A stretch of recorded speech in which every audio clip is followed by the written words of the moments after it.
So welcome back to the game. Thanks for joining us. If you've just joined us, it's Cancon 2019 200 Wargamers, the world's largest Age of Sigmar event. And unbelievably, Caradron Overlords are in it for the win. Both Kron and Matt are on 5 games each. They potentially are going to win this tournament. Whoever wins this is it. They've won the event and they are ready to rock.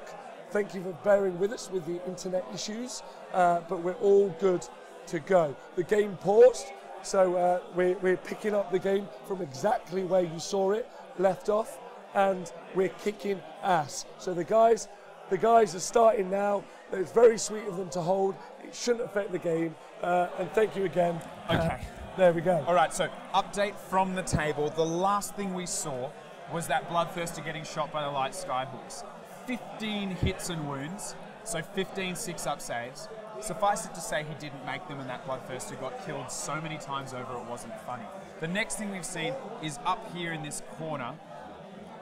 All of these Thunderers here, in a horrifying display of animal cruelty, put 15 wounds onto those dogs. So obviously Kron is not only a rad dwarf player, but just hates animals. And so fortunately... Kron, you evil man! Fortunately, that is where we're at right now, and so we're going to just keep rolling on from here. Well, that's that German efficiency, because Kron actually, German, living in Australia. So, Dan, I don't want to be this guy, but not only have you got the win, potentially having Caradron Overlords, it might not be an Aussie who takes it out. How amazing would that be? That'd just be the icing on the cake, wouldn't it? He's now targeting the frigate at that unit next to the objective on the right-hand side of screen, just here. Re-rolling, I think because he went all hands to guns, or fire, fire, fire, or whichever one that is. I'm not sure if he's done very much there, or at least enough to push them off the objective. It's devastating, really, the level of firepower that's about to go in. I think the apt phrase is that the last game we saw him, it was a dissection. He just picked apart the army piece by piece and removed what he didn't want to see there. But Matt could still win it based on points. He could potentially go onto the right amount of objectives, get a couple of priority rolls, and then it's going to be him. And we saw almost half of the Caradron Overlord models removed turn 1. Yeah, absolutely huge. Unfortunately, and I think Matt played it really well, the Bloodthirster, which in turn 1, so turn 1, what happened was a Bloodthirster. It was here, it went forward, it struck, and it did damage all around it and killed a bunch of the Archanaut company. But, unfortunately, didn't clear them out. So the Thunderers are actually now charging into combat. He failed the first one, used a command point to re-roll it, and now the Thunderers, not known for their use in combat, have charged in against the Blood Reavers. Now, I would expect that his play is to retreat off of them within 6 of that objective to score it. I couldn't agree with you more. Also, as we saw, I personally think he uses that unit for a bit of bait. Yeah, oh yeah, definitely. Especially with the amount of damage they put out, he can drop them, use them as bait. Personally, in my Caradron army, I run 2 of the Flamers in it. So they're only 8-inch range, they're not great, but what they do is they give you -1 attack to your opponents as well. You get that with a Chemist nearby, every opponent is at -2 attack within range of them. It's amazing, and it really blunts those combat armies. And this is, by the way, this is why we come. Well, this is why the whole Honest Wargaming thing is about, is coming to competitive events, because you're seeing moves. This move is the move that Kron used to win the game in his last round. This is, you're seeing people using armies in ways you've never seen because they are here to win. And it's exciting. He has just put by a bee's dick 3 in range of the objective against Matt's 2, meaning he takes both side objectives, normally worth 1 point each, worth 3 points for controlling both. So Kron is going to go up 4 points to 2 at the bottom of round 1. But it's time for a priority roll. We've got time for priority. We have it here. In the priority roll, you have black. Black is for Khorne, white is for Caradron. And here we go. Oh, Khorne gets it. Khorne's over the moon. And he really needed that as well. There is no way he is not taking that. No, he needed that as well. He was going to be right up against it if that didn't happen. I'm excited for the game. but I'm disappointed for the Dwarves. But I personally think that makes it a game. Yeah. I think had there been another turn for Khorne, if it was another turn for Cancon. Sorry, thank you. You'd have seen this unit dead. You potentially would have seen this unit dead. Of course. You would have seen maybe these dead as well. Now we're in it. We're in the game. I think personally, Matt kind of played that way, knowing he had an awful turn coming back his way. A lot of hate. He was praying that Bloodthirster survived, and it did. He was praying at Khorne that he had the energy, and he did have the energy. But now I think he's in with a shot. Everyone in the chat, Karchev particularly, is obsessively excited. Yeah. He's so emotionally involved. I understand, brother. I think we need to talk about... Oh no, something awful's happened to those Thunderers. What? He got the prayer off against them that makes them move as fast as they can towards him. So those Thunderers are running into the middle of the Khorne lines. They were being all tactical, and then he said something naughty about his mum, and he just absolutely flooded in. They said something, he was like, oh wait, beards aren't fashionable anymore. And they were like, you what, mate? And just I personally think they're about to get whomped, in my opinion, by those Skull Takers. I don't think he'll send in the Bloodthirster. I think he'll save that, and I think you'll see the Skull Takers go in. Yeah, I think he's... Or there's behind here, by the bag of dice, is a unit of Blood Warriors. Yeah. They could also go in. The Skull Takers, I think, are going to go round and do the work. His issue now is he needs to make sure he doesn't have more than one combat. Because remember, they can activate to retreat out. Yes. So if he has more than one combat, and Blood Boils too, but if there's more than one combat and Matt has somewhere else he needs to strike first, he'll be in a lot of trouble. Yeah, by the way, that Slaughter Priest is comfortably one of the coolest units in the Khorne book for what he can do. Dragging those units forward, I love that. And what it's done is it's taken Kron, who's been playing tight, tactical deployment movement, it's turned him into a game-changing... Well, look, that's the thing. What we have seen from Kron is amazing play, really smart, really tactical, quite finessed. Now, Matt's added a little bit of chaos to it, and let's see how his system responds to that. Like suddenly he's just been like 2 + 2 = 5. We'll see if the German machine can handle it. Like a finely made car, whether he can handle that little tick in the engine. See if he can break down under the pressure, or if he's just going to absolutely kick it. Now, the beauty for Matt is as long as that Blood Secretor is alive, all of his things are immune to battle shock. So for most armies, that will be the first thing that you want to target. I know that's usually one for me. However, with the amount of damage that Kron can put out there, he would be quite happy just to take units off the board. It doesn't matter if you can auto-pass your battle shock if there's nothing left of that unit, which is why he probably doesn't care that the dogs couldn't run away. I agree. What's interesting here is what he's going to commit to fight with, because whatever he commits to fight with is this unit the Light Skyhooks here potentially still do a lot of damage. But the Khorne army is pretty fast, and I got to say, I think that shook him. Now, the unit of Evocators that are here, and this unit of Evocators here, can stand toe-to-toe with just about anything left in the Khorne army.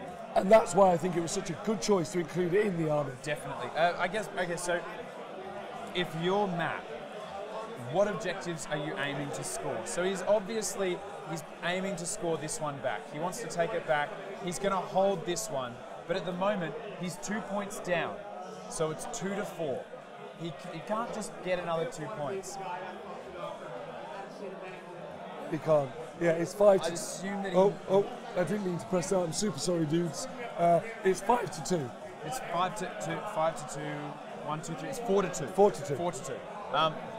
So Matt, though, he might be in the driving seat in this turn right now because of the damage he's going to deal back, but I don't think he's in the driving seat as far as getting the gold goes. He's off a lot of objectives. I think he needs to commit to this one. For Matt? Yeah, he needs to commit to this one for 2 points. He's got this one for 1, and he either needs to pick up, somehow get onto there, which I don't think he can do, or take this one back. If he doesn't go up on points, Kron can actually have a turn to rest, maybe rally his troops and come back in turn 3.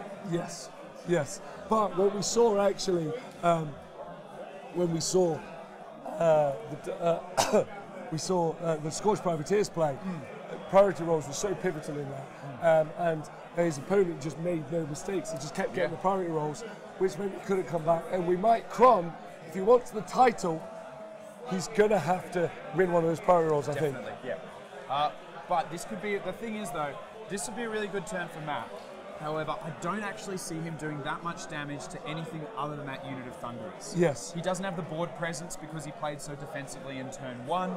He doesn't have the speed to cross the board with anything other than the Bloodthirster. So he's going to go in with the Bloodthirster. Yeah, I think all he can do this turn is take off this unit of 10 Thunderers. To be honest, that's a good decision because of everything on the board, those evocators and the Bloodthirster probably go toe to toe. Yeah, but I think the problem is that Matt's going to have a really defensive almost, or a really slow turn 2. His turn 2 is effectively his turn 1, where he's going to move up and set up across the board. So he's a little bit on the back foot as far as tempo goes. But just looking at it here, Kron's going to have a bit of a shooting gallery in his next turn, in his turn 2. Yes. If he double turns into turn 3, Matt's in trouble. Yeah, I think, what Kron? If Kron double turns into turn 3, because Matt, other than those Thunderers, I don't see where Matt can do damage this turn. Yes, I agree with you. He can't, which is why he's had to. But what he can do, depending, I think you're right. So he's obviously put the dogs here and this Blood Warrior's here. And there is not as many shots now as there once were. But I maybe would have also taken the Skull Takers and gone up as well. I think I would have swapped this unit of Thunderers, this unit, I believe this is a unit of Blood Reavers here. I would have swapped this unit of Blood Reavers with this unit of Skull Takers. Swap those two over just so that you've got something a bit more punchy up in the midfield. Yes. However, those light skyhooks will go through anything. And the thing is, Kron may have lost a lot of models, but he hasn't actually lost the ones that he was scared to lose, which are the special He weapons. has got the Blood Warriors in the charge up into the frigates. That's bad, but ultimately the frigate's done its job now. It's dropped off its chalk, they've done a bit of damage, and the thing is, I don't think Kron's too upset because they were bait anyway. He knew that they were going to die. It was a big old Hail Mary pass. That's what I was going to say about the game when we saw him play against Dave. He deployed it very aggressively. And I was like, you're going to get charged. Yeah. And I think he's played, I don't mind them dying, or I get the double turn and they do exceptional work. Well, see, that's what I do when I play Dispossessed with Iron Drakes. I use the Ancestral pickups to tunnel a unit up, and I always put them in a place aggressively where my opponent can choose to kill them next turn. Because either one or two things happen. Either they deal with them and kill them, and I've drawn out their battle line, or I get a second turn of absolutely devastating shooting. I mean, it's what many of the Dispossessed players here today would have done, Dan, had there been any. You raise a good point, but I would also like to say that Dispossessed are still undefeated at this tournament. Now, it's a solid point. Something I will say about Matt, I've played him a number of times. Cracking shirt. Cracking, just absolutely stylish. Cracking shirt. But I've played him a couple of times. As a Khorne player, he plays a 5-game army. He doesn't look to win in turn 2 or 3 or smash his opponent on the board. He plays a slow play. So when let's look at those charges. Look at who I called it. Oh, wow. Look who went up. They went up. They must have rolled. Oh, I think they got run and charge off, and with the Blood Stoker whipping them +3 to charge. They're in. Now, what did we say? We said he needed to commit with more, and he has committed with more. That's pretty key. That is massive. So those Thunderers. But the best thing that Thunderers have, their general, the unit champion, has a drill bill. It's a little metal bird. And before the combat starts, it just pecks at you in the eyes, and it's done a mortal wound to that big old Bloodthirster. So he's going to rinse them, sure. However, that thing. Now, I reckon what Matt is hoping for, I don't know the range on all this Bloodthirster's attacks. However, I think what he's hoping for is that these Skull Reapers kill that unit, so that this Bloodthirster's closest model is the boat and can pile in up here. See, now that's massive. That could be game. But what you see here is a dwarf tactic being used by the Khorne players because the charge phase is just another movement phase. Yep. It's another movement phase. And let's look at what's happened in this turn alone. He's gone from here to there. He's also taken this unit from here to there. And look at him organising his dice down there. That is massive. Yeah. Did I draw something that looked like a dick? Yeah, you did. Oh, it was an accident. Yeah, it was just a Freudian dick. I mean, slip. Yeah. Now, something I do have a fun little story about Matt. Yeah. We played each other at I believe Sydney GT last year. Really exciting. I was taking this weird Gutbusters list. He had a corn list with a ton of Bloodthirsters. We had a wonderful game. Matt was really excited to play because I maybe infamously drink a fair bit at events. So I rocked up to the table and he had 2 beers in each hand. And at the time, what I didn't realize is that he had a beer for each of us. So I said, amazing, I'll go get 2 as well. And we, at the end of it, I think the staff were looking at us a little bit concernedly because they were clearing so many empty beer glasses off of the corner of our table. Very Aussie. And someone came over to the table and was like, oh, you boys have been drinking a bit. And turned around, I was like, oh, how can you tell? And he was like, well, Dan, your nose is a bit pink, but Matt, your whole face is red. Matt won that game quite convincingly after a bit of an arm wrestle, and then apparently went up to the TO and said, please God, never make me play Dan again. So I think I was responsible for a raging hangover the next day. However, while firmly in his cups... That story is super Australian. And what's important for Matt needs to keep the title here in Australia. Definitely. Yeah, this is Aussie versus Germany. We want the locally made Holden to take it home, not some fancy schmancy Volkswagen. That's it. Look at all of the Thunderers are dead. They have just absolutely, say it with me, shit mixed them. They've got so wrecked. Carriage and Overlords fans, you have got to be a little bit worried. A cool thing about Skull Reapers is you keep a tally of what they've killed. If they have killed equal to the number of units, models in their unit, I believe they get reroll 1s to hit or 1s to wound. If they kill double, they get both. So they get better the more they kill. Yeah. You are 100% right. That's a grudgeon right there. Yeah, that's a grudgeon. Now, the big thing there is this is going to free up this Bloodthirster to pile in. Because it charged. If he does it. I think he has to. Well, he's smart. He knows he can. I think that'll be over 4 inches. Probably. We'll see. But you can still pile in 3 towards it. The other thing you could potentially do is pile in 3 this way. He has to. If he chooses to pile in, though, he obviously has to end closer to the nearest model. Yeah. But so what we've seen in that turn, we've seen those Thunderers die. But I just want to point one more thing out, Dan. He may not pile in because you guys can't really see from the top down. But right here is a lovely line of sight blocking piece of terrain. True. Yep. Protecting those Thunderers, that Bloodthirster from those Light Skyhawks. And while we see what happens through the rest of this turn, we'll go to one of the greatest men in all of Age of Sigmar. Programmed to party. And built for love, Mr. Dan from AOS Shorts.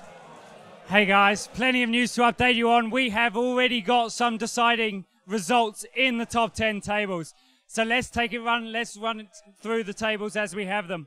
So, table 2 is Ash versus Mick, battling it out for best death at the tournament. So we have Ash in the top of turn 2. Ash won the priority roll. Unfortunately, there was a purple sun on the board which he had brought out. So Mick moved the purple sun, took it over the black coach, did 8 mortal wounds to Ash's black coach at the top of turn 2. We're going to see how much that impacts Ash's game plan. Ash is currently 4-2 up at the top of turn 2. Moving to turn 3, table 3. Table 3 is pretty much decided. So table 3 is the bottom of turn 2. Nick Hohen has effectively won that. He's moved across. He's hand of dusted Rodigus. The Reapers are sweeping across the board. So Nick's looking in a very good position there. Be interesting to see how the match between Ash and Mick plays out and whether Nick can get up over the top to snag best death. Table 4. Table 4 has also been pretty much decided. Joel McGuire pushing on for best chaos. Depending on how the matchup on table 1 goes, Joel looks like he's got a max win against the mixed destruction force of Dino. Dino's pretty much already secured best destruction. The finest moment of Dino's army in the first turn was largely the Trogus. Less famous was his Gargant, who just fell over. Classic top table behavior from mixed destruction there. Your Gargant falls over. Table 5, this is the 21 Eels versus the Winterleaf. Those Eels have hit like a truck. That game's going to turn on whether or not the Eels get the double turn. If the Eels get the double turn, it's going to get messy. Otherwise, we're going to see the Wind of Life really push back there. Table 6, this is the Stormcast of Mick over my shoulder versus Chris Tott and his Maggotkin. Mick's Thundercats went in, they bounced against that Nurgle. They're currently even, but Chris is looking to push on. Table 7, that is another game which has been pretty much decided. This is Nathan's Stormcast army. His Thundercats came in. He had 6 Thundercats. They came in. They did not bounce. Them plus a Comet took out a whole unit of Witches and the Slaughter Queen. He's ripped the heart out of the army and he got the double turn. So Nathan's looking very good for his Stormcast army on table 7. Table 8, Luke McFadden with his Nighthorn. Pushed right across the table against Eddie's Daughters. It's a glorious sight for a particular kind of player. There's Reapers are strung out nicely all over the table, blocking up the Daughters army. Table 9, not much to talk about there. They're just moving around. Table 10, the Stormcast went up early against the Legion of Asgore, but that Legion of Asgore shooting has just come and blown them back off the table. So Legion of Asgore pulling it back in for table 10. So where do we think we're sitting? Best Death is up for contention. Best Order's very much going to turn on the first table, but they've got to keep an eye on Lee and Kent with their Winterleaf and their Deepkin matchup. Best Destruction's gone to Dino, and Best Chaos will also turn on table 1, and whether or not Joel gets enough to get his secondary and get the full 20 points in that round. So anyway, that's the update from the tables. That's where we're sitting. I'm now going to go back to the top table. Cheers, guys. I'll be back to you later. Thank you very much, Dan. What a wonderful man. So I want to say thank you to Dano for donating 1,000 bits while Dano was on the stream. And I've got another Dano. There's just Danos everywhere. You are inundated with Dans, and is there any better way to live your life? Never. So welcome back to the Honest Wargame. Welcome to Cancon Call to Glory 2019 200-person AOS event. You're watching Khorne versus Kharadron Overlords. Turn 1 is already over. Turn 1 was interesting, Dan. What happened? So turn 1, Bloodthirster of Insensate Rage, the grumpiest of thirsters, flew across the board and just absolutely rinsed 2 units of Arcanauts and then a big unit of 40 Arcanauts of a ton of models with that explosion, and then also damaged a bunch of Evocators as well. In return, he managed to survive and wasn't picked off until the Kharadron player's turn, which just ate up so much shooting and slowed that Kharadron movement right down to a crawl. Now, then the priority roll was a big deal. Priority roll was huge. Big deal. There was a unit of Thunderers here. They're obviously no longer there. Priority went to Matt, Blades of Khorne, which meant he got this charge off and then just wiped them out. That was massive. Now, also, people in the chat are just saying the scenery is awesome. You would have seen for all of our games it's changed around. So big shout out to Travis from the Heralds of War who organised that. So it's a big different map every time. This is number 1, beautiful scenery. Number 2, functional. That unit there of Light Skyhook Arkanaut Company basically cannot shoot here because that is too tall. Yeah. So it's a big bit scenery. It was actually, so just then I went over to the table. Now, Matt was looking at it. He was actually thinking about piling in this Bloodthirster into the frigate if it was within 5 inches, which would have been the 3-inch piling and a 2-inch range on his weapon. But it wasn't, so he chose to stay out of line of sight. Now, a few of these Arcanauts will probably be able to shift the around and get line of sight, but not enough. These Evocators right here cast Empower on a 9, but because of the banner from the Blood Secretor here, they had to re-roll and failed their Empower, which is really big. It's not a massive thing, but that banner re-rolling successful saves just starts to edge out casts, and it's really useful. And something we haven't talked about yet is Khorne, and Matt, he has a sneaky summon in his pocket, because there are going to be some Blood Tide points knocking around. He only has 2 at the moment. He only has 2 at the moment. 2 at the moment, but they will be coming up because it looks like they're about to have a big one. Oh, there's going to be a lot of dead stuff. So he's targeting these Reavers down here with this unit of Arcanauts up here. He's also got these Evocators closing in on these pups. Now, Matt had a really good turn. He did a good chunk of damage to them. However, what we were talking about is that he is still in a hard place because, again, there is a good chance that Khorne takes another objective back off him. The priority roll is absolutely huge here. Like, so look at this trade. Like you said, trade for there. Cool. Yeah, shoot these off. Good. Yep. You're safe here. Now, you turn after that. If the priority goes to Khorne, he can trade here and then take that unit into here, shoot, and they're gone. That's massive. But if it doesn't go to Khorne and it goes to Matt, Matt can trade here, put that there. I was going to say, I think the move, if Matt takes priority, the biggest move, the thing he has to do I'm so tense. is bust this Bloodthirster over here. Because if he takes these two, that's 3 points. He goes up so much higher. It's so big. It's so big, but the Bloodthirster doesn't necessarily have the output here because it's a bit swingy, and obviously there's the Aether Chemist that's knocking around to here, and that can reduce his damage. Reduce his attacks down. Yeah, which would be real rough. I think everyone at home get pumped. It's that priority roll is tense. Yeah, I'm gripping a bottle. And also, I'm torn, right? Because one part of me wants Kron to take it away. Yeah, because you want Dwarven to win. But then, as an Australian, I want it to go to Matt with Blades of Corn so that it's staying with the traditional Australian engineering. So it's hard to call. See, I want Matt to win because I think he seems like a great dude. Great army. Oh wow! So the light skyhooks. Yeah. Look, we were talking about the German efficiency, that scalpel-like precision as he takes apart units. The light hooks from this unit here have targeted the Skull Reapers and put 12 wounds onto them. But thankfully, because of the Blood Secretor, right? They're not going to run. Which is located, as you can see there. So everything in that circle, kind of this big circle, is immune to battle shock, which is very, very cool. Not going anywhere. Yeah. It'll be. I'm not sure if the unit up here engaged with the boat will be in range of that Blood Secretor banner. I think its range right now is 30 inches. So we'll check from Apparently, the table. I've just been put in the Book of Grudges. You bet that's another grudging. That's a grudging. That's a grudging. If we could find out from the table if that unit of Blood Warriors engaged with the boat is in range of the banner, that would be awesome. Yeah, I don't think it is. I don't think it is. So, which would mean that if the boat shoots them up, that will be a battle shock for them. Question in the chat, KO or Khorne. Either one, not the army we were expecting with this event. No. Based on the stats, based on everything we've seen in AOS so far, it should have been Legions of Nagash. It should have been Daughters of Cain. It might have been Idneth. It could have been Stormcast. It's none of them. It should, first of all, it probably shouldn't have been Khorne, and it definitely shouldn't have been Cancon Overlords.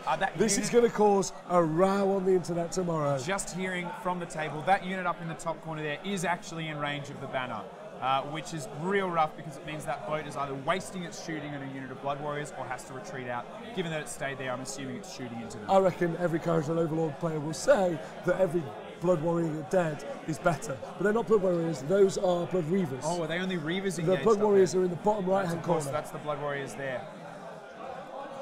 Yeah. So in the chat, re-rolling. Oh, of course. Sorry, I do make a mistake.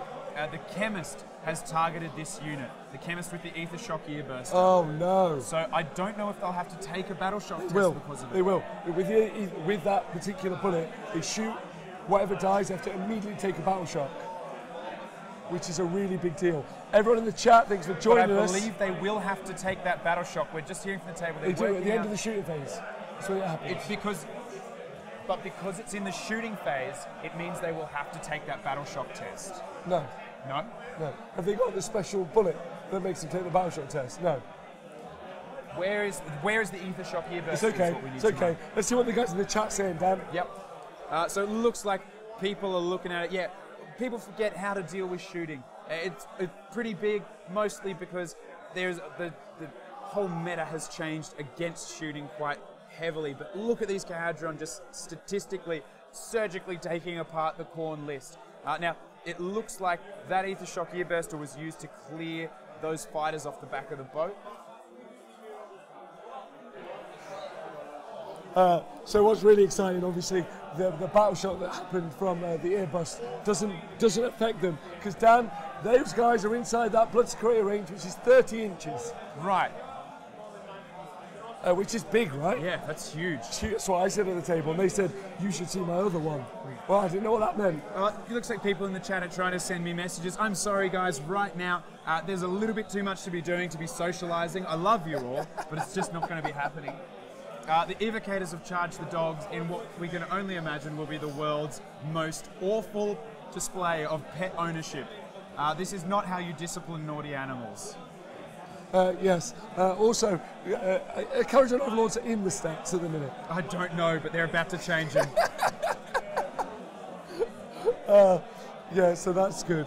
Oh, no, there we go.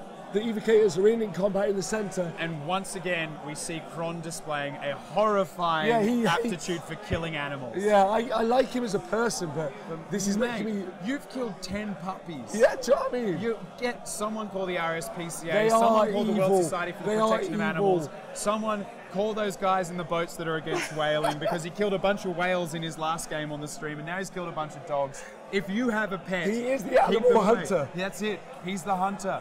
If it was Spider-Man, he'd be Craven. If he was Steve Irwin, somewhere would despise him. Yeah.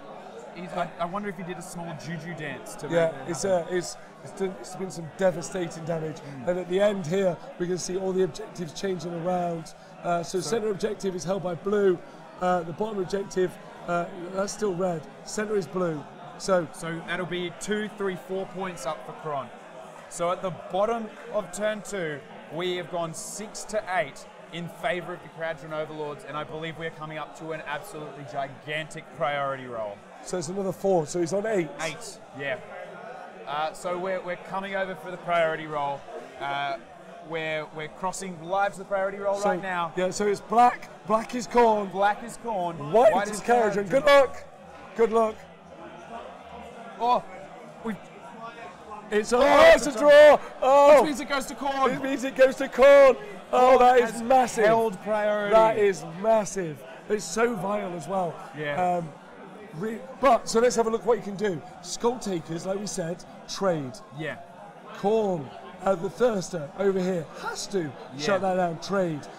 The problem is this unit of Reavers against the evocators. Not going to happen. Not going to happen. So at best, he can take the center objective, which is 1, the top objective, which is big.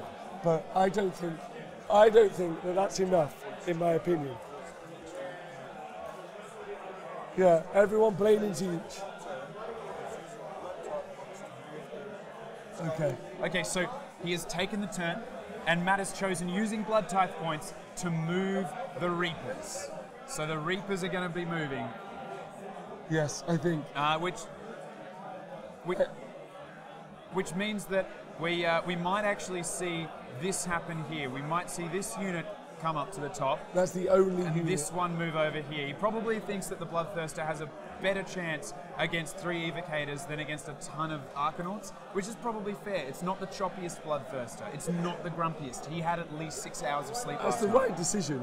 I'm not disagreeing with you in any way. That is the right call. That's definitely going to be good. Dan, let's just cycle it back a little moment. How massive would it have been if Kron had got the turn? Yeah. But he didn't. Oh, and he's done it again. He's tempted the evocators. He said something naughty about their mums, and they've gotten rage face. Wow, so just drag them off the objective. Which means maybe that unit of Blood No, Reavers... I imagine the Blood Warriors here, they're going to come over. But who's going to take that objective if he's got no one to charge? These guys there. The Blood Reavers there, they're going to ignore, in my opinion, over here. Yep. Then what they'll do is they'll take the Skull Takers, they'll go in there, the Bloodthirster just to make sure it's done, and we could be calling game and seeing Matt be the winner of the largest event in the whole wide world. +1 to hit has gone off. It's so exciting!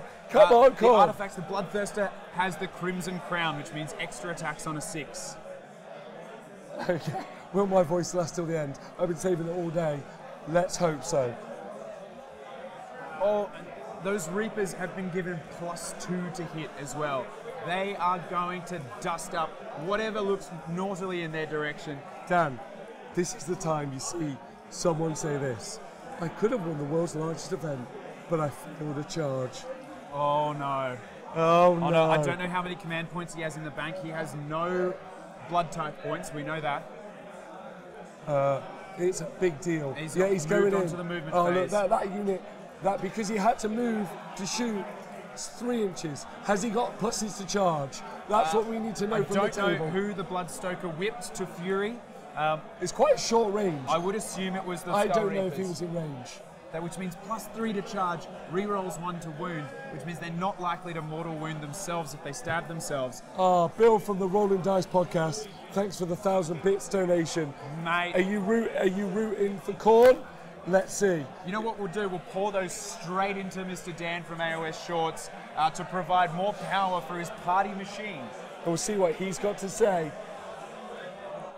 Hey guys, thank you very much for throwing to me. Now look, I've got the update for where we are on the top tables. So table 2, really important contest, really cagey at the moment. Ash is pushing forward with his black coach into the Grand Host and the Gash lines. But that's very tight call at the moment. They're still in the early rounds. They're still only in top of turn 2. So it's going to be interesting to see how that very crucial game for the tournament goes. I'm going to try and give them a bit of space. It's very bit of tense at the moment. We're going to see where it goes. So table 3 was the one with Nick Hohen and his Grand Host of Nagash against Ben Camden Smith and his Thricefold.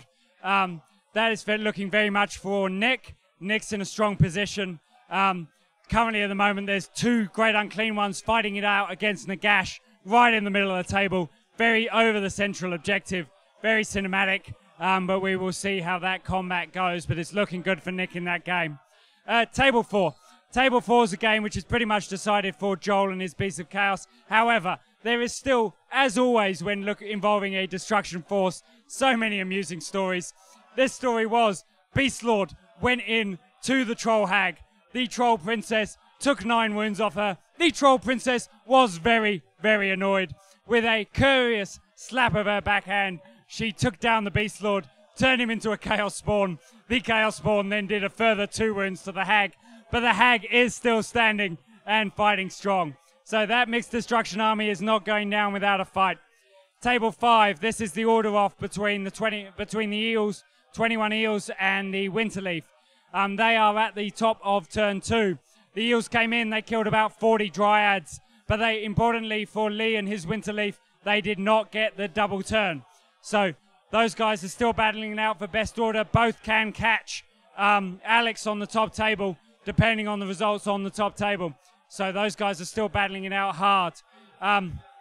Table 6, Chris Tot with his Nurgle got the double, pushing on. Looks like it's going to be a win for him with his Stormcast.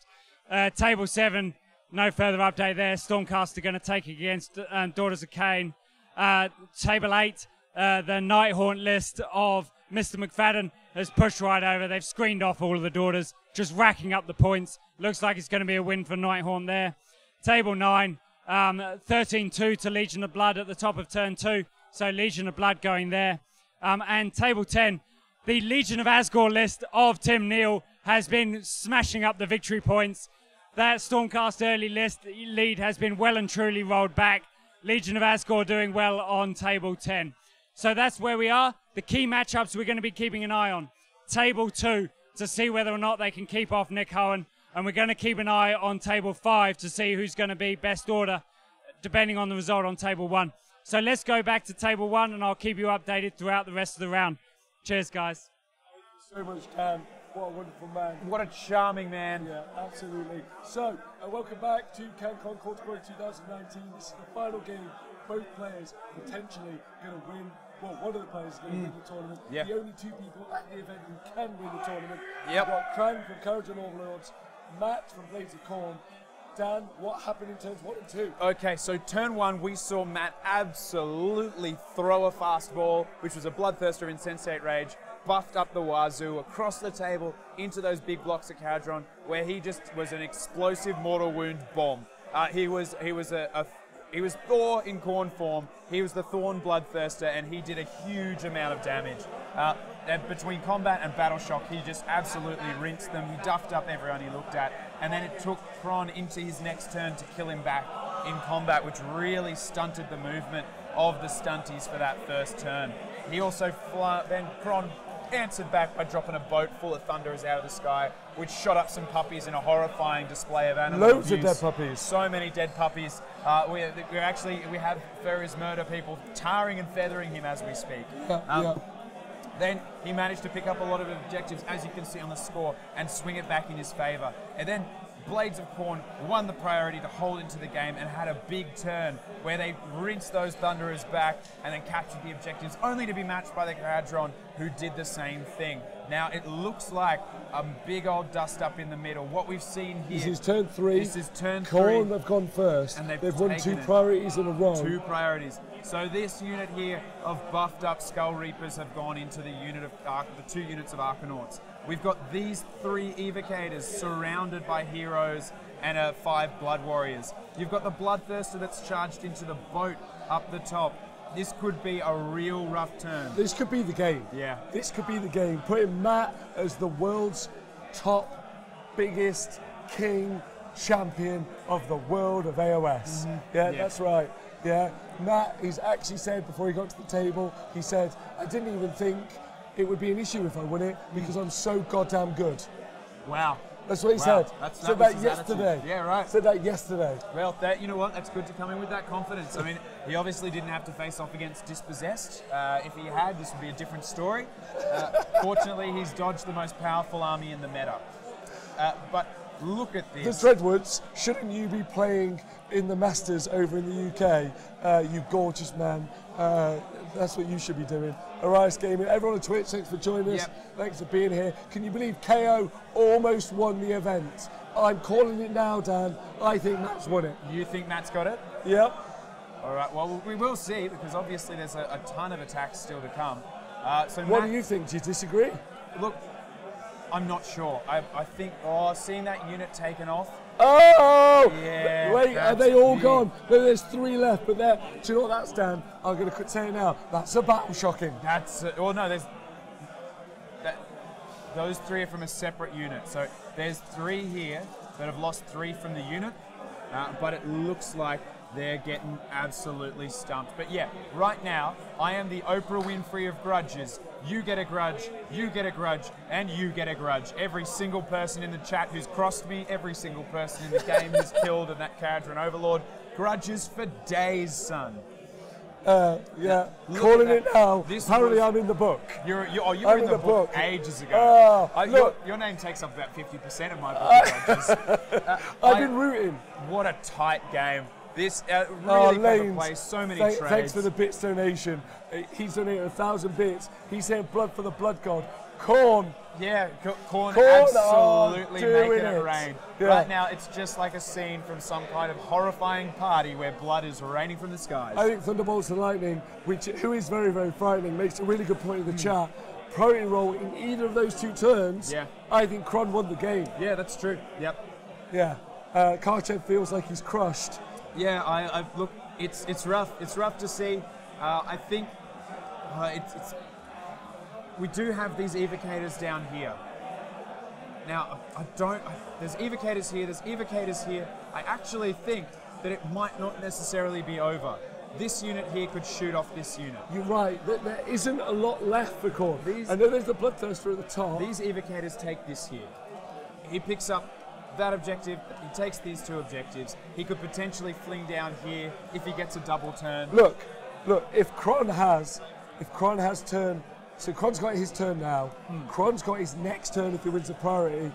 Let's see where we are there, because it's still only turn 3. If he gets turn 4, it could come down to a couple of units turn 5, because we're getting down to the nitty gritty. There's an ether chemist, there's a boat, there is a unit of Arcanaut, this unit here. For Korn, you've got a couple of characters, you've got this unit here, and you've got that unit there. It's very close. It comes down to who's got enough. Yeah, and up here, this Bloodthirster obviously tried to shoot at that hidden Ether Chemist, but missed, even though he was re-rolling to hit. He's obviously not a really choppy one. He maybe was better at encouraging his friends to go forward. He did 7 wounds to the frigate, but I kind of would have expected Bloodthirster at that level to take out the boat in one fell swoop. Right, let's get a very quick update from the man himself, Mr. Dan Shorts.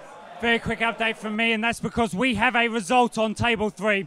We have a confirmed result. Nick Hohen has got the major victory with his Grand Host of Nagash against the Maggotkin of Nurgle, the thrice-fold battalion of Ben Camden Smith. So he has got the major and the secondary. This is important because it puts him on 108 points. This means Nick could be in a position where he could either get 2nd or 3rd at the event, and he's in prime position for best death, depending on the result on table 2 between Ash and Mick. Ash is currently on 92 points. Mick is on 88. So if Mick wins, where he's currently in the position, Nick could get best death and jump over him from table 3 onto table 2. So that's the major update in terms of table 3. The other update in terms of true Aussie Wargamer standard is game 6. We've had to have one game cancelled because some bloke got so inebriated he's ended up throwing up in the toilets. It's got too much for some people. Party time in round 6 has meant that game has had to be abandoned. Those are the 2 updates. Back to the top table. Well, thank you very much, Mr. Shorts. Exciting for who can come second, third.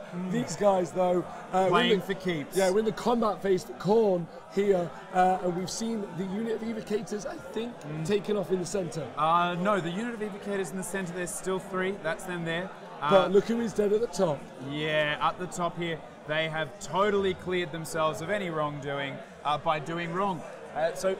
Look, all the sausages are on the line. It's a big scoring turn for Cancon. They're going to pick up 3, 4, 5, 6 points on this one. That's huge. It is huge, but it is only put a 4-point swing, and I mean it's huge. Don't get me wrong, but I think with the turn he's still got in this turn, he's going and the double. We've still got a fucking razor wire There's an game. ether chemist here with a reasonable round of shooting. 3d6 shots with them too. He could potentially cave him out. He's got an Arcanaut company with multiple shots. Is the other chemist still alive at the top? The other chemist is still alive at the top. 3d6 shots at them too. Potentially, he has a fair amount of damage output. I think what's going to be really interesting is for him, if he can keep this unit alive down here, it's going to tie up all of these Cancon models for the next battle round. Which is so important. Really important to stop them being able to move out. So this is just a unit of Reavers.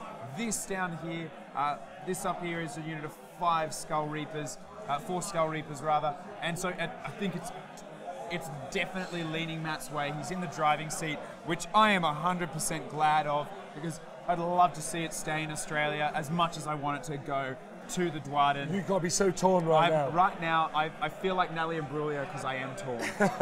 Everyone in the chat, who do you want to go to? Do you want to go to Germany, or do you want it to go to Australia? I like that. I love the international gaming. That's really fun. Obviously, I'm over here from the UK, so it's just cool. Nathan's from Zimbabwe. We've got a big international team. Yeah, and right now, what 2 better people to go up against each other? Matt, absolutely bloodthirsty, frothing at the mouth to chop up some bits, facing Kron, the Kahadron surgeon, who is just loves to take his opponent apart, chop him piece by piece until there's nothing left. I got to say, I'm super impressed by Matt's play, shutting down. So pivotal in turn 1 when the Bloodthirster didn't die. Because realistically, the light Skyhooks got 1 round of shooting they wanted to do. Yeah. And because of the scenery here, they lost that second round. They effectively didn't even get to shoot the thing that they necessarily wanted to shoot. Yeah.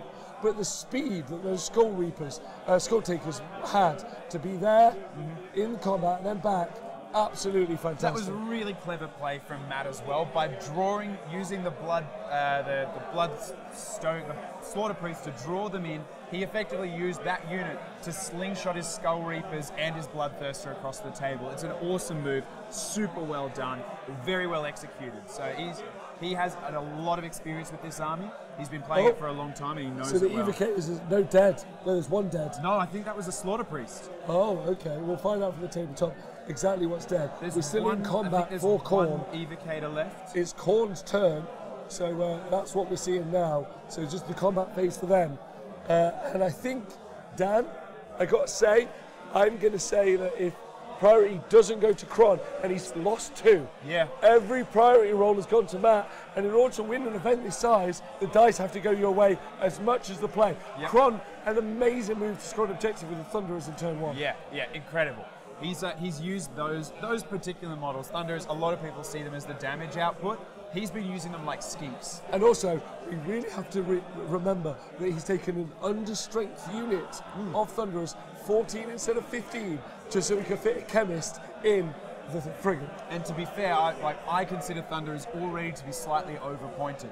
So that is a massive choice to cut out one of those models just for that option. So and tactically, it has paid off for him in his other games. It paid off for him in this game, but it's just still running in. So currently it is 8-6 to Carriage on Overlords, but after he scored this 3, 4, 5, 6, it will currently be 8 to 12. 8 to 12. Which is, so 4 points in it, Dan.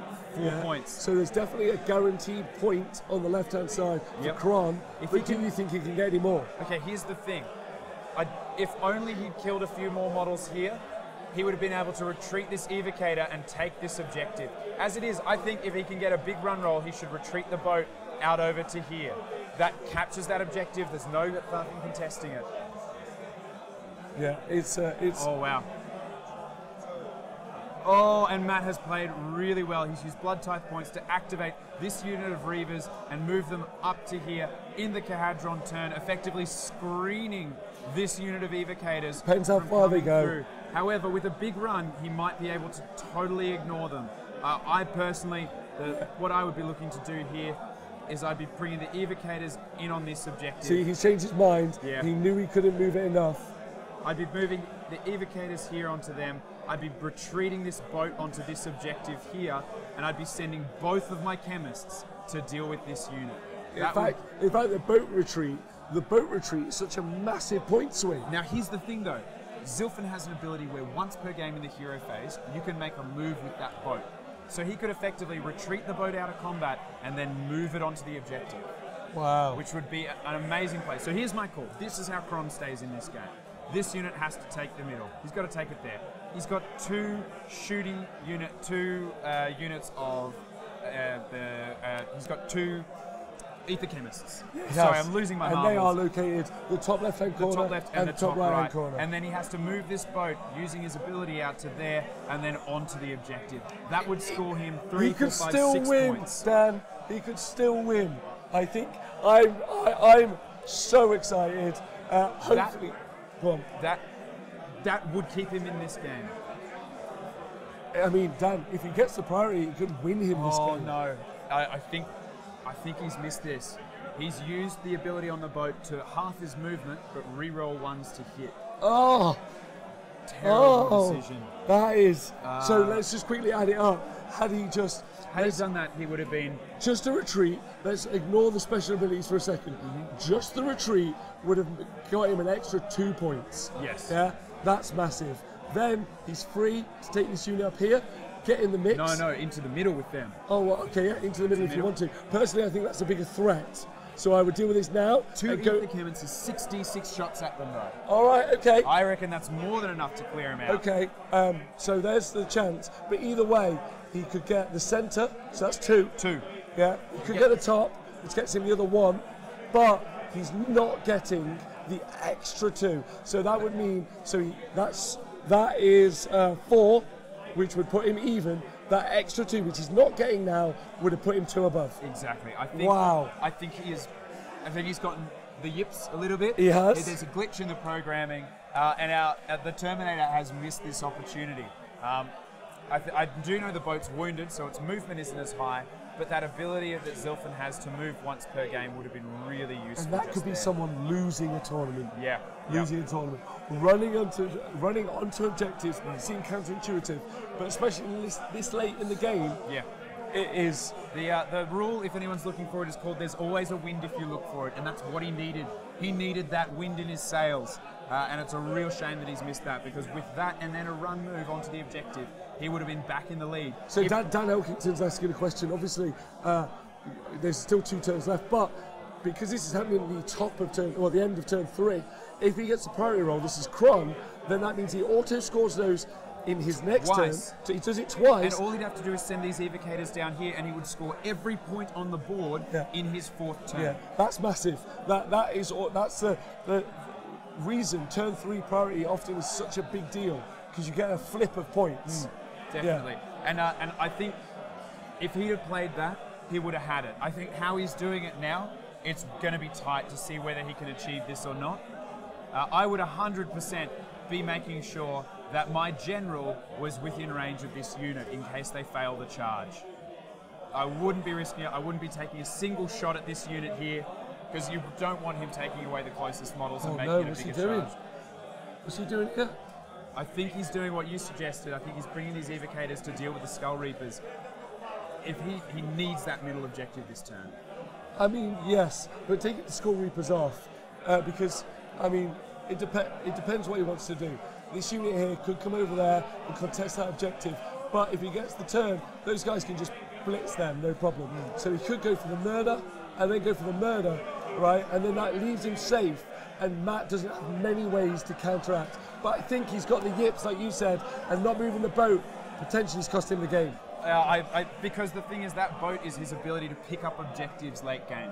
And if it goes down to this Bloodthirster, which it probably will if it stays in combat, it took 7 wounds from it last turn, it's only got the shooting to do to it. I think the boat needed to get out. I agree. Like, that's key. I'm trying not to obsess on it, but I can't not. It's stressing me out. Yeah. I know, as a Dispossessed player, as a Kahadron player, you want to shoot with everything you can shoot with. It's so tempting to, but you have to remember how important it is to score the objectives. He might do 6 to 8 wounds to that Bloodthirster. However, it's not worth squat to him unless he scores the objective. He should have moved out, moved on here, and then ignored it and hoped for the roll. Yeah, Broccoli Boy says that he's playing for the late game. That's what he thinks. I agree. I think he is. However, he could have been putting that in a position where he was down by 6 to 8 points in his 4th turn. Yeah, but that's a massive charge those evocators will have to get, right? Yeah, they got a little bit caught up getting around here. So they got stuck trying to get around this. But they could have just gone straight. Yeah, they could have just gone. So I don't think he's going to do the charge. No, I don't think so. I think he's gone defensive for some reason. I think he should have moved them down here, is my money. The second option, I think he's taken what you were talking about, and he's looking to take them up here, which is why they've gone through. I'm super stressed. I'm so I'm excited. Well, yeah, 5 minutes ago we were calling it for corn, and then we found this way. It looks like a ton of wounds have just been put on that Bloodthirster from the boat. Maybe.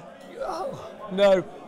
Still get the points. Still get the points. Even if you kill the Bloodthirster, it's not worth squat. No, it's not worth the 2VP. Not at all. No, I don't agree. Like, he's not going to die. No, yeah. Did someone say Barrack Broccoli? No, we didn't. The frigate, I think, just put 8 wounds onto the Bloodthirster. But is that 2 victory points? The Bloodthirster's taken 10 wounds, exactly. It's not 2 victory points. I know, it's the hard thing, and it's the thing that I meet a lot of people who are transferring to Age of Sigmar from 40k, and one of the hardest things to learn, one of the hardest transitions to make, is that idea that killing things is only worth what it takes off your opponent. That is important, but that doesn't win you the game. No, so we've got 2 ex-War Machine players here. One of whom used to be the War Machine World Champion. I played him at Sydney GT Lovely last guy. year. Absolute legend. Yeah, and because that game is very much scenario-based as well, they're finding those transferable skills very applicable. Yeah. 40k, very much not so. It's moving more that way, which is great. Yeah. But in this case, just devastating. Yeah.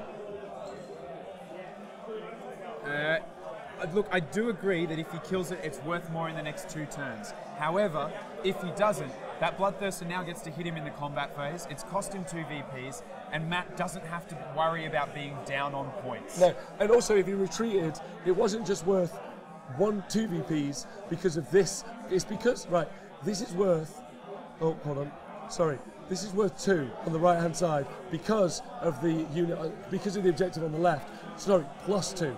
Yeah, and then if he gets to priority, it's worth plus 4. Look at that. That's an entire round of scoring that Kron has done just for a retreat. And if he got the priority, he could still shoot it anyway. Yeah, there's no way that's not the right decision. And then it has to charge you again, which means it gives you another chance to drop mines on it. It would have been, I think, a much better play. And I know that killing it might be. Let's move on because we're both obsessed with that. It's stressing me. Yeah, it's stressing me out.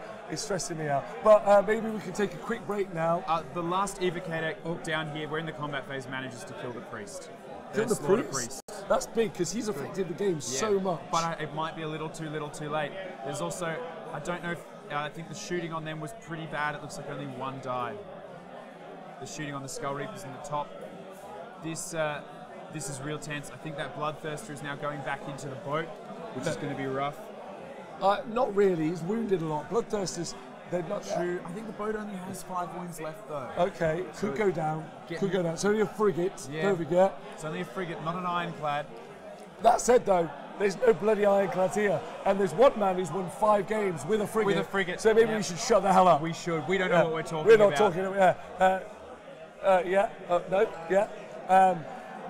I don't think I do. Oh, wow. It looks like the chemist ended up in combat with the Bloodthirster and just got chopped apart. Why was he there? Why? If he was in within 3 inches, why didn't he retreat?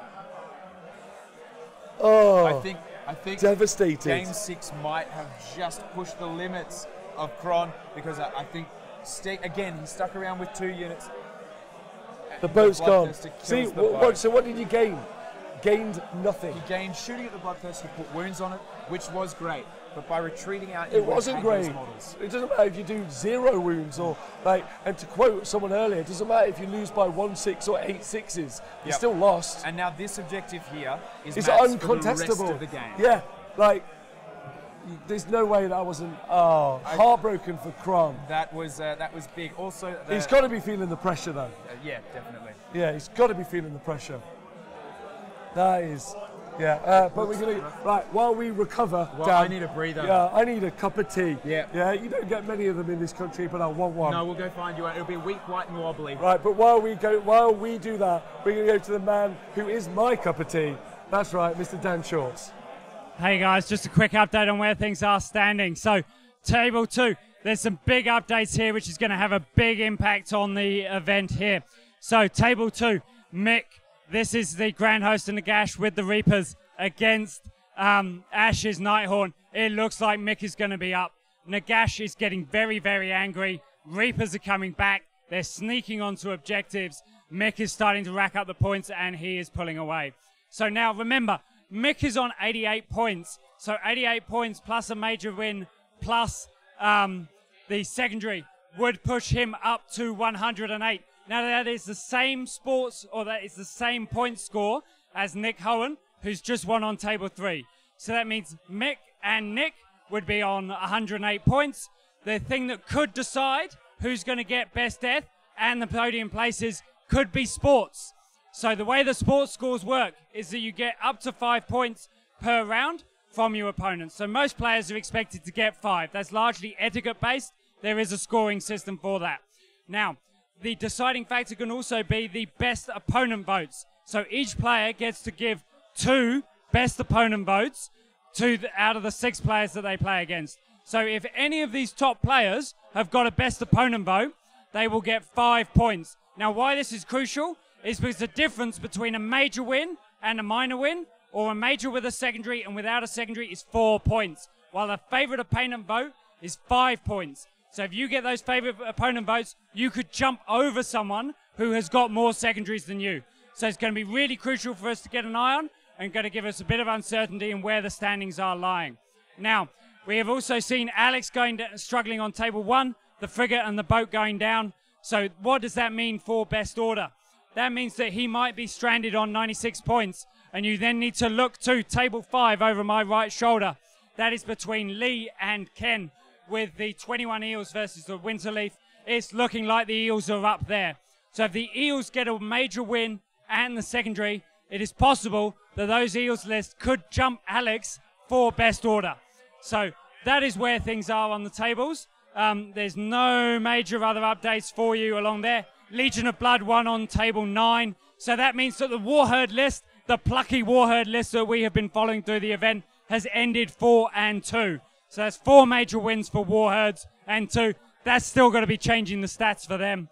Table 10, Legion of Azkor with the major and the secondary. So a big result for them. So that's where we are. The only other thing to update you on is, you remember the Swifthawk army from yesterday, Paul Grixey going 3-0. He has now been drawn against Seth Cook and the Spiderfang. Spiderfang have gone full aggro. Skitterstrand popping up behind, Scuttlebus in the front, more goblins behind, and it's looking like trouble for the Swifthawks there. So that's where we are. To recap, everything to play for in terms of best death, everything to play for in the podiums, and everything to play for in best order. So we look like we're going to be going across to the top tables now. Just handing over to Rob and Dan. So handing it back over to you guys. Cheers. What a gem and a treasure. Oh. New Zealand is lucky. So on the table, the guys have been super good. They've held up for this up to priority. This massive priority role. So the guys are on and ready to go for the priority role. So you've got Black for Khorne. Now Matt's got to be excited. If he wins this, he's probably won the world's largest Age of Sigmar event. Black is Khorne, white is Caradron. It's a 2. It's a 2 for Corn. It's a 3 for Cancon. Cancon. Cancon's over the moon. Oh, he's still in Kazook. it. Oh, it's so close. It's so close. That would have been game. That would have been game, but I think Cron's still in it a little bit. He's got a little punch left in him. There we go. Bill from the Bad Guys Podcast, thank you so much for the bits donation. He is 100% getting a statue in the Skyport. He is a Lord Magnate. Take the big hat off old mate with his punchy fists and his shooting cannon and put it on this man right here. Yeah. He is the new Lord of the Cadron Overlords. Let's see what potential he's got. So, he's got the Evocators. They are going to go where they should have gone a turn ago, into the centre objective. Definitely. He's then got the unit of Arcanauts to shoot up here. He's only got the one chemist now because for some reason he decided to fight with the other chemist. He did the one thing that all Cadron players do at some point. They get gung-ho, they get cocksure, and they want to fire every single shot that they can, and sometimes it's at the expense of... So it's 12-9 for Blades of Corn. Oh dear, the Evocators, as they went through the terrain, took deadly and copped 2 wounds. Oof, oh, that's not what he needed, but fortunately 3 wounds, not the end of the day for them. No. So let's look at it practically. The Evocators come here. They secure this objective. This unit... it's right. The Evocators could go through everything. They still could. Because what could happen is he charges in the centre, wins the fight. They then have to charge with the Blood Warriors. Yeah, but actually maybe they don't because they've got enough models to just outscore him. Mm-hmm. Yeah. We're only into turn 4. I would be double timing it with this unit. Yeah, but he's already got to make up 3 points. He does too. He's got to make up 3 points. Mm-hmm. No, he can't do it, Dan. Matt is quite easily getting 1, 2 here. He's easily getting 2 points. So he needs to make up... Which is 14. So he's going... Matt, minimum is going 14 here. So he now has to make up 5 points. And 16 by the end. If minimum all Matt does is score the objectives that he controls and is unlikely to lose, that's it. I think Cron has played an amazing fighting retreat. He is if he'd got one of those priorities even a turn before, it would have been much closer. Mm. But we'll see. We'll see. You don't know. Because what I think, Dan, is he charges into the centre, he fights those guys, they then counterattack, they whiff, the Evocators then win it. The Evocators, I think the Evocators take here. I think this unit takes here. So he goes back up 1, 2, 3, 4 points. Also the Aether Chemist at the top shoots into the Skull Takers, charges in. I actually think that's going to be the move. I think both of these two units... Oh, it's so close. It's so tight. Oh, this God. Unit is coming in. This is a great game. Good job. This unit's coming in and this unit's going there. Those are the moves. And also, if they do a long bomb charge as well. So look, if he does do the charge, in here, the Chemist and those guys. Now, Matt would make a mistake if he doesn't take off the closest units here. But we'll see if he does. He might leave it. It's late into the game. Stressful. They've already played 5 games. 6-game tournaments is a lot of mental taxing. I'm tired just watching it. Yeah. And look at the chat. He's made the right decision. He's made the right decision. Look at the chat. Absolutely light up. Oh, you guys are legends. Yeah, it's close. It's real close.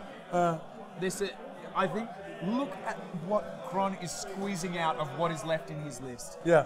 Literally, the only one mistake that he has made, that I've seen so far, one mistake, was this frigate and this chemist not retreating out. No, he shouldn't, no, disagree. The Evocators should be where they are now. He's made the charge. Yeah, should be where they are now. Definitely, but I think because the frigate died was why he didn't commit with them. And have we seen the chemist make the charge? He's in the terrain at the top. I think he's rolling charges now. No, he's not. He's gone straight into combat. The chemist doesn't charge. That's a mistake. I don't know if this unit moved. I feel like they should have if they didn't, because they should have been pushing up here as well. Yeah, that's a shame. That means he is likely to make up the 3 points. But it does mean that Matt's automatically going to pop him back onto 14, even if Matt plays defensively. And then if Matt gets the priority... Now, Matt does have this bloodthirster here. Imagine if he had... Swarm across. Look at the score right now. It's 9, but it could have been 11. And at the end of this turn, it could have been an extra 2 points on top. So 13, just by retreating the frigate. And he still have the frigate. Yes. Yeah, look, it's not all over yet. But the thing is, Matt still has this bloodthirster. It's taken 10 wounds, though. it was doing a slim to average job when it was full wounds. So, look, my heart says that I want Kahadron to win. Just like hook and pin in the chat. Oh really? Yeah. Hook and pin, you and me. We should totally get a couple of guitars and make some music together because we would riff sweetly. We would riff so sweetly. But my heart says I want the Kahadron to win because I am a dispossessed player. But the Australian pride in me wants Matt to bring it home for the Aussies, the oi oi ois, and also I can't help but feel like Korn have got this. Yeah. There we go. Oh, look, centre's turned blue. Yep. Centre has turned blue. So that does mean that Kron has picked up 3 points so for this turn. Nathan's pressing some buttons. Nathan has just randomly assigning objectives to teams. Look, if you're in the chat and you have that swelling of stunty pride in your chest, if you feel the urge to suddenly grow a beard out of every part of your body, just sing it loud and sing it proud. Let's make sure that when Kron watches this back tonight, he knows how many people call him the new Lord Magnate because he bloody deserves it. So he scored an extra 3 points there, putting him on 12. So it is even, but Matt has a whole round of scoring, and he has the top and he has the bottom objective. So that's just 3. Yeah. Look, this Bloodthirst is moving in. It's got a big charge if it wants to do anything.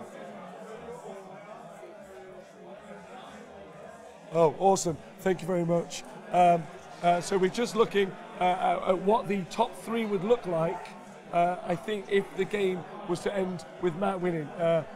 Wait, no, I'll get that wrong. I'll do this later. Yeah. What we also have is it's still tight. Matt's definitely going up to, because they held on to this objective, he's definitely going up to 15. No, that's worth 3.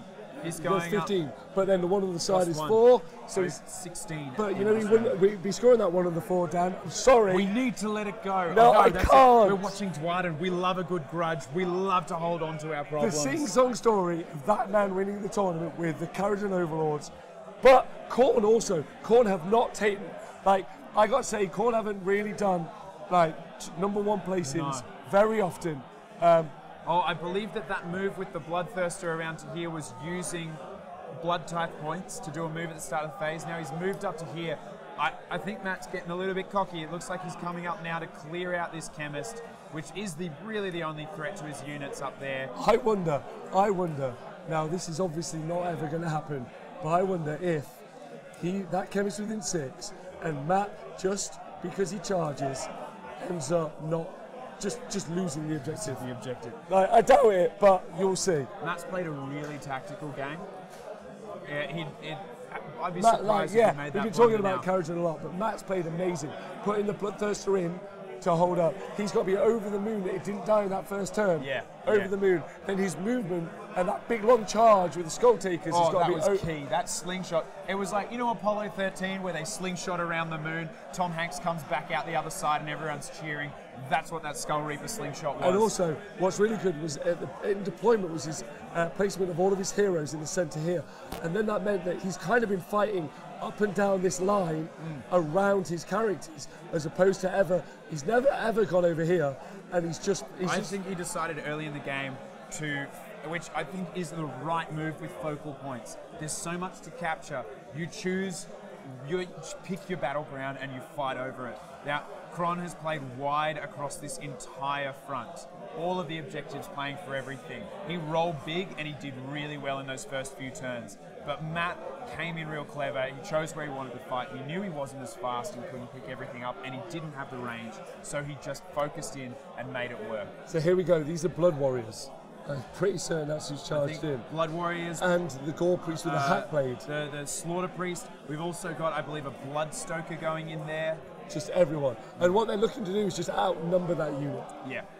Though, I mean, look, if those Evocators do the way that they've done the rest of this game, they might actually take them off. So he needs to be careful here. There are still 2 Blood Warriors at the top of the board as well. Yeah, I think it's on hard. the right hand side, Blood Reavers. He needed to charge to get within range of this objective. If he didn't, he was in trouble. But I really think that maybe No, he had to charge. He had to charge. It's just like you were talking about up here. If he potentially loses those models, he might lose the objective. Also, look how bloody a game this is. There's almost nothing left for either side. Which is obviously what Korn wants, right? Somewhere he's having a blood party and he's stoked. He's also like, do you know what? Murder is going to win this tournament. I got to say, Matt, I'm super stoked that he's coming home to an Aussie. All the Aussies I met this weekend have been 11 out of 10. Wicked. Yeah. It's been interesting. Nathan obviously has been attacked by the poisonous Australians bearing beer, who would not relent, which he was more than happy to accept the poison of. Oh, nice. So Corner actually are the 4th most performing faction podium-wise, but this will only be their third number 1 in AOS 2. So it looks like the Bloodthirster charged into the evocators as well. I'm not sure that I would have done that. I don't think he was needed there, and he's on 10 wounds. But perhaps getting him in and just getting the attacks. That's a lot. Oh, no. Sorry, the Bloodthirsty, he was rolling a charge, going for the Arcanauts, didn't roll high enough, but decided to put him into the evocators anyway. Yeah, I probably would have just accepted the failed charge. No, I don't think he's lost anything down. I think he knows he's in a commanding position, and I agree with you. Like, you should put. Hi, Chris, you wonderful man. Thanks for joining us. Oh, look, 2 are dead. They're all dead. He single-handedly bitses up those evocators. He couldn't do. It took him 2 turns to bring down the boat, but he turns those evocators into Damn, mash my friend, real quick. That's the game. That will be the game. That will be the game. So, what do we got? Matt at the end of this turn is going to go up 3, 4, 5, 6. Matt's going to go up to 18 points. And I believe that will be game. Yeah, that will be. There's no way at that point that Kron can catch, even if he scores everything. He only goes up by 2, and Matt will comfortably take it back.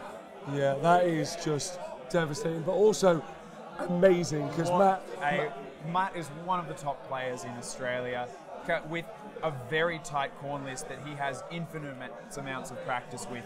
Coming up against a Cadron Overlords list that doesn't want to be in combat. And Kron, you have played a magnificent game. Matt, so supremely tactical. What an amazing one to watch for our final round. I gotta say, I think what's happened here is Matt's won this game. Yeah. And that's sometimes that isn't very obvious, but I think Matt has done everything. I gotta say that using the blood tithe points just to constantly move his units in a big way has put even me. I haven't seen the movement he's had the chance to do with those blood tithe points, and just shows you what playing your army so much does. Well, and also just to give him credit as well, Matt regularly avoids summoning unless he really needs it. He'll use it for movement. In his last game against Ryan Kirby, we reported that it looked like Beast of Chaos had the win, but it was Matt's use of those blood tithe points to do it. So the final priority roll in the game, black is for Korn. It's a double 6. Which means Kron's taken the last priority. Which means Kron's taking it. Kron in that final round. Matt scored 2 in the middle. 4, 5, 6 points. 6 taking him up points. to 18. Yes. 18 points. Doesn't matter what Kron does now. Kron cannot win the game, but he's got to feel great. He's got to feel really good. But Matt's got to be feeling wonderful as well. I know your hearts and minds are going to be with Kron and the Cancon Overlords. And has it made anyone think more about bringing KO to tournaments? It's got to be a big deal, right? Lady B Minutes just never liked Cancon. Yeah.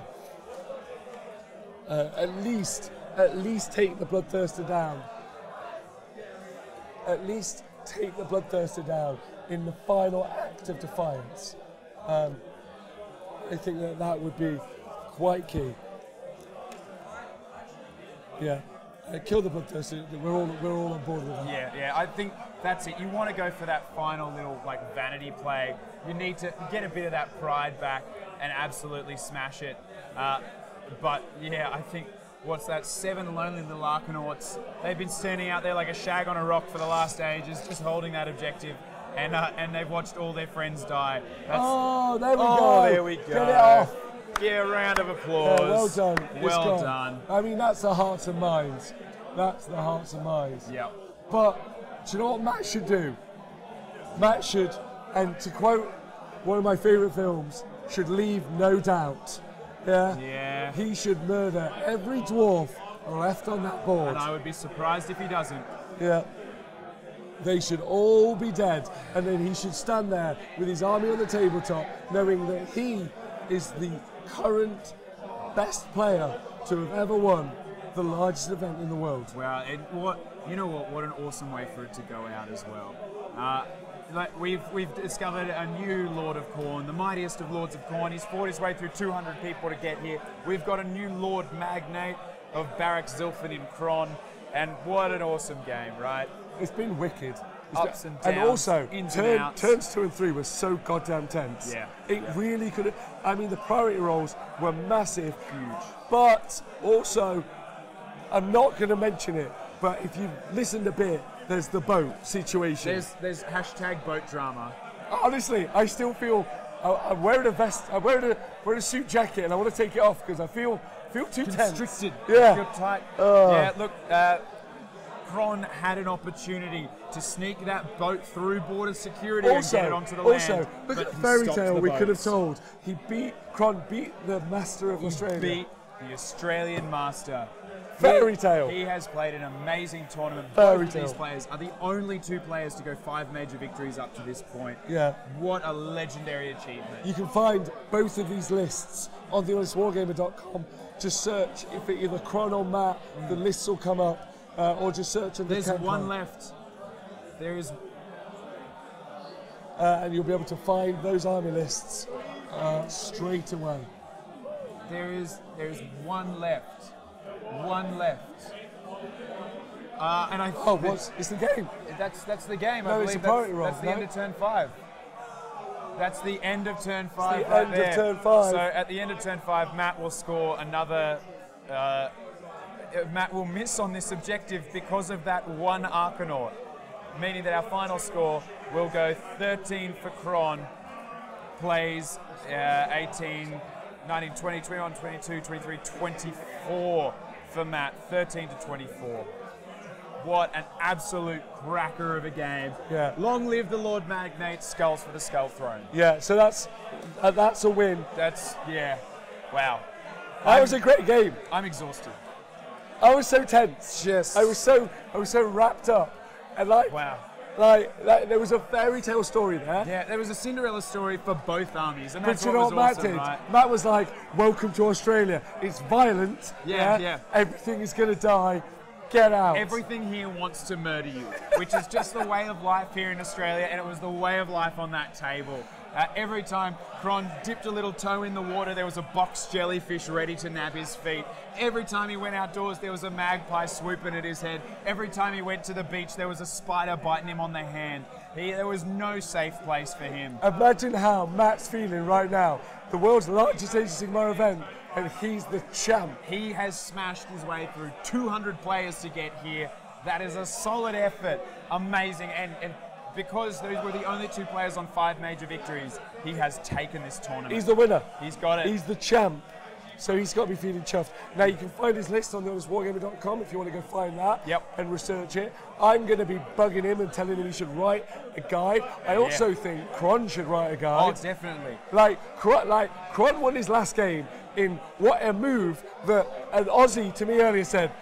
I said he's using counter and overlords. He went, and I went, told him how he won his last game. Went, oh no, yeah, fair. He's probably an all right guy. Yeah, I think which is high praise. In Australia, we'd call that maneuver a jersey sling. That's where when you're playing sport and you go to tackle someone, you don't tackle them, you grab them by the jersey and you sling them around. That's what he did with that unit. He slung them around using that retreat and charge move, and it's perfect bait, and it's a wonderfully maneuverable use of a very slow unit. But personally, I think we should interview the champ.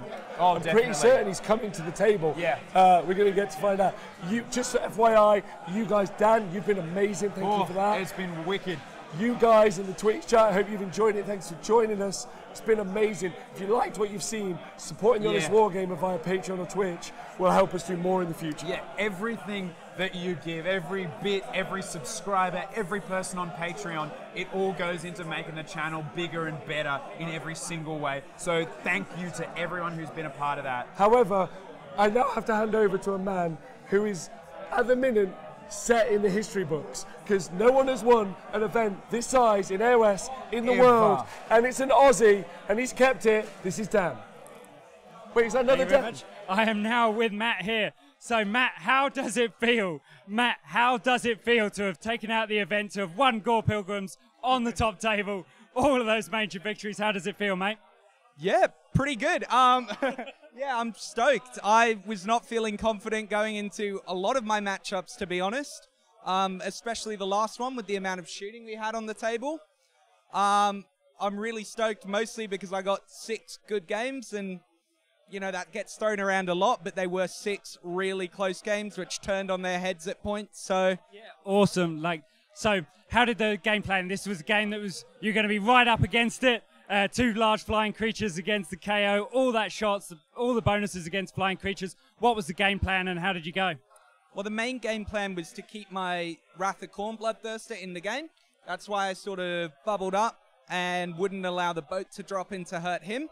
And then I knew that the Insensate Rage, because it wasn't a game plan going in. I knew I was going to take the first turn. But when he started to bunch up his models, I thought it was a good opportunity to try get the explosion off. It did to an extent, not as much as I was hoping, because we only got 3 mortal wounds coming out. But in the end, it did enough damage to the Arcanauts to, I think, make it hard for him to play on the objectives.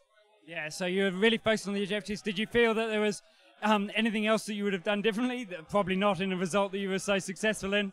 How's the army performed for you over the 6? Has it done everything that you wanted it to do? Yeah, the army's performed brilliantly. I had a couple months ago at the Masters, I ran a slightly different list where I had a lot of Bloodletters, but I replaced them with the Skull Reapers and the Fleshhounds. Basically, the Fleshhounds were great this weekend at just being really quick, and that extra Unbind really helped as well. And the Skull Reapers were probably one of the heroes of the list, as well as the Insensate Rage, because they still allow me to make use of the Gore Pilgrim stacking the +1s to hit.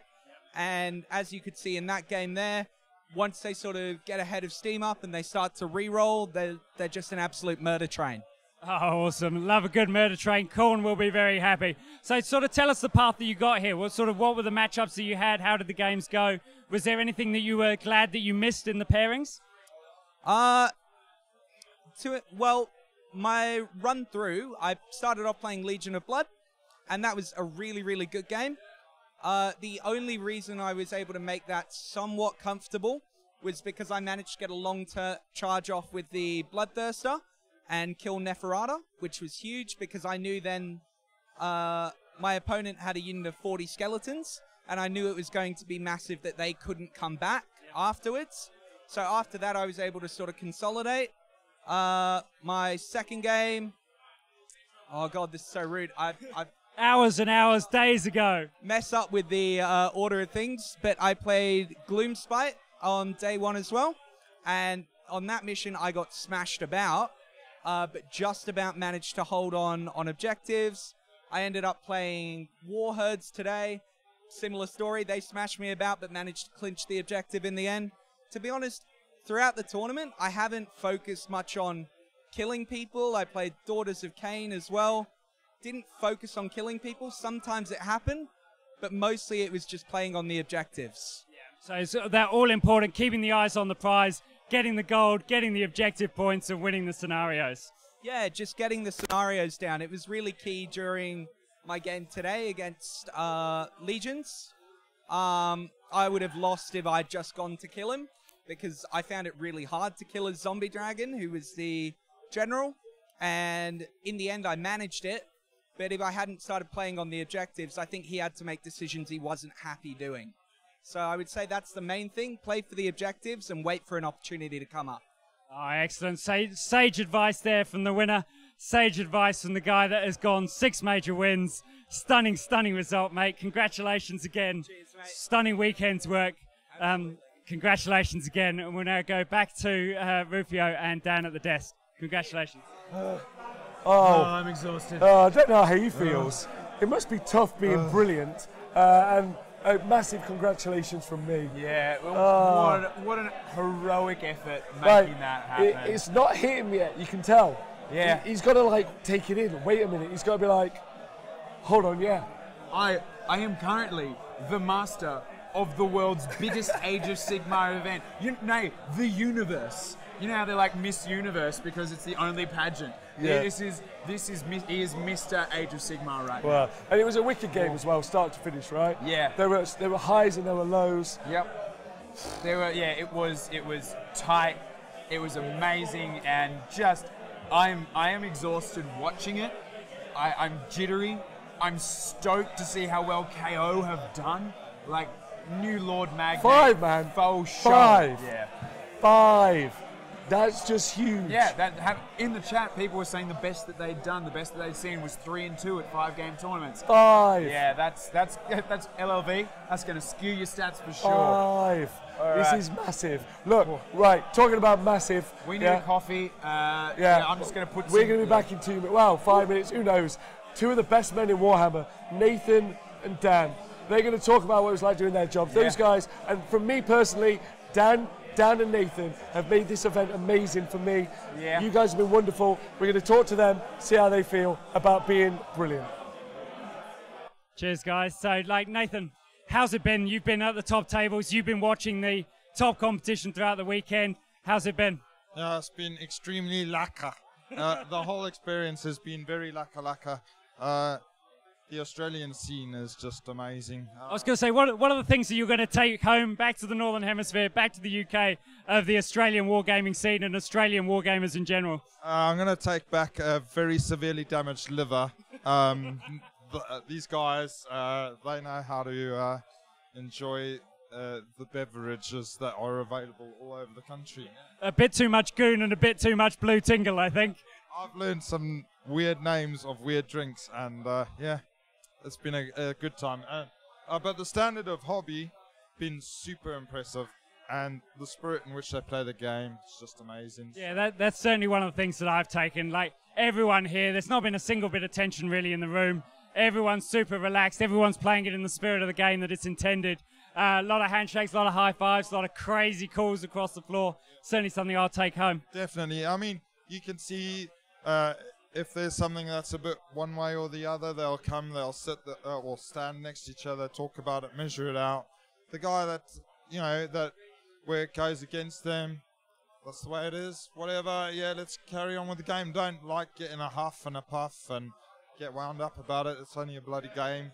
Laid back. Just enjoy it, man. There's been this really, there's been a sense of camaraderie as well for me. Like, we look around the hall and you can probably see there's still lots of guys in the shirts, the Measured Gaming, Failed Charge, D3 Mortal Wounds, Frizzhammer, all these guys, all wearing the team shirts. There's a very strong club spirit. Yeah, the club spirit here is mentally good. I mean, I've got this shirt. I've got one of them shirts. I think I'm going to need a new suitcase for all the cool club shirts I've got. And I'm, well impressed by the club spirit. It's fun. And so what are you going to take home from the games that you watched on the tabletop, on the tables, over the streams? Are there any particular highlights that you're going to always remember of your trip to Australia? Well, that last game, that was an eye-opener. I did not see, I think everybody would have thought that the gun line in that scenario with the realm effects not really affecting shooting, you would have seen a Khorne force. And Zilfin get all the buffs against flying, so there's those bloodthirsters. How did that happen? When I was just chatting to them while they were waiting for the stream to be ready and all of that, the Khorne player was telling me, well, I'm going to make sure I pick a secondary that I can achieve because I'm expecting to lose, so I just want to make sure I place higher up in the thing. Didn't manage to get that secondary because that last battle shock, he wanted that last Archanaut to run away, and so that was pretty cool. That was a bit of an eye-opener. That last game was cool, yeah. Yeah, I think I'm going to take home some of the games from day one. Swifthawk Agents, who would have thought Swifthawk Agents would have got 3-0? Not so good for day two for Swifthawk Agents. Probably flew a bit too close to the sun delivering that post. So they haven't turned out so good today then? Oh, they've I think they're on about table 20 at the moment. They were against Spiderfang in the last round. Spiderfang boys got in, got all the gold, got the objective points, and then proceeded to die horribly. But I think they've got enough to take it out from the Swifthawks. Oh, there you go. So what do you think about, how's it been for you walking around the floor?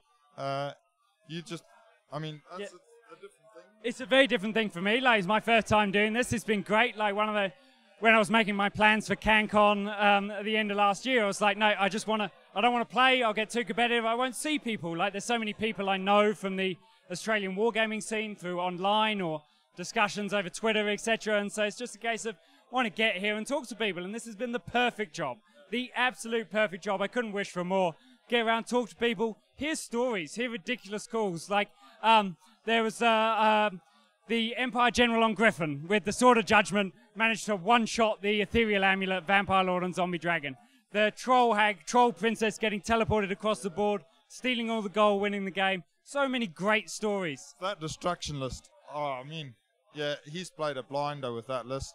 I don't think people have seen that coming, and yeah, I think he's got a chance at best destruction even, and I think everybody else on the whole planet are going to look at that and say, how has he done that? So yeah, he unfortunately couldn't get up in the last game, but I think he's probably got enough of a lead. We'll have to see. Depend how far down the tables you go for your next destruction force. Probably one of the Gloomspike Gits armies might possibly get there, but I'm not quite sure. But Dino, like a classic guy, playing the spirit in the game, looks like a rogue idol himself. He is built like a black brick shithouse, to use the technical term. Gotta have something for the end of the stream. Special edition. Yeah, you're right. He's a legend, that man. And you've just set off Rob and Dan behind with your use of a profanity. They did not believe such a thing was possible, that it could get through into your coding. But I think that's probably the Australian influence. Yeah, it's the Australian influence. I'm just being too overwhelmed. The Australian spirit has infused me. You're going to find me at the barbecue, sinking some goon and some beers in this evening. We are now in party time. Yeah. It's been a fabulous weekend. Yeah, awesome. Thanks a lot, guys, for everything. It's been freaking great. Yeah, thanks everyone for watching. Cheers again, Nathan. It's been a pleasure working with you, mate. Going to go back to Rob and Dan at the desk now. Thanks to all you guys. It's been great. Yeah, he broke, he shut down, he let one slip. Jesus Christ. Yeah, the swear filter didn't work. That it broke out, he swore. Yep. That is... He's going to go back to New Zealand with a little bit of Aussie infection, and it's wonderful. Wow. So, like, look, nothing would have been possible had it not been for Clint and the Heralds of War. The whole team watching their operation here. There is a reason Cancon is the biggest event, and that is because of Clint and the Heralds and what they do. Go listen to their podcast. Check them out on all the social media pipes, because they are spectacular. And this is their work. It's the community coming together, but it's their work. And it's awesome, right? Yeah, absolutely. Yeah, those guys, number one, they put on this event, so everyone here is like just super happy about it. Number two, they're here. Number two, and this is like, and also without, let's refocus this. I'm so sorry. Without any support, this is an Australian grown, Australian built, and then instead of being like uninclusive about it, what they've done is gone, oh, you English fellas, we like you. We're going to pay for you to fly out. Yeah. We're going to help you. Yep. Yeah. We're going to help you do this. Travis has helped on the tabletops. We've had the event organisers have been bringing bottles of water, like. Everyone, wicked. Gemma stepped in to do some commentating. Like, big shout out to Gemma. Like, just great team and just brilliant, right? Oh, look, it's been huge. Everyone's come together. This has actually been one of the best things about this event, is watching how many different people have come together to make it happen. I mean, like the man himself that you just saw, he was reprogrammed in the future, sent back to kill Sarah Connor, and instead decided to love war dollies. And look at where he's come. He started out in his little NZ t-shirt, playing in the Tasman Cup on Friday. He's ended in a Hawaiian party shirt, swearing like a sailor. What an absolute, that's a story and a trip for him as well. Yeah, like, look, the thing that really I like about Warhammer, and I talk about it time again, one of my best friends for life now is Nathan. Like, I've got to meet you, Dan, we talk all the time. I'm like, and you do the show now on a Friday for First Wargamer. Like, that's been like, I got to meet Clint, like, you really start to develop friends and friendships, and I've really started to feel like we're building this global community. Definitely. Which is just awesome. Well, look, you've got Australia now. And then there's New Zealand connecting up. There's Canada. Oh yeah, there's working with AOS Shorts. Oh yeah, right? Awesome. Yeah, like, we're all about inclusivity, building it together, and I think that's big. Like, just more of that. Next week, I'll be in Belfast in Northern Ireland. Those guys, they're like, let's do it. We're going to hook up again. Yeah. Like, it's like, AOS, I don't know what it's going to be in the next couple of years, but somewhere massive. Yeah. Oh, but look at it this way, right? When Halloween rocks around, if you go door to door asking for candy and someone offers you some, do you go, whoa, no, that's too much for me? If someone's slicing up a delicious cake and they're like, do you want a slither or a slice? You're like, you keep going. You load that cake up. When it's Christmas and someone puts Christmas pudding on your plate and they say, do you want cream and custard? You say, yes. You don't say, oh no, I don't like good things.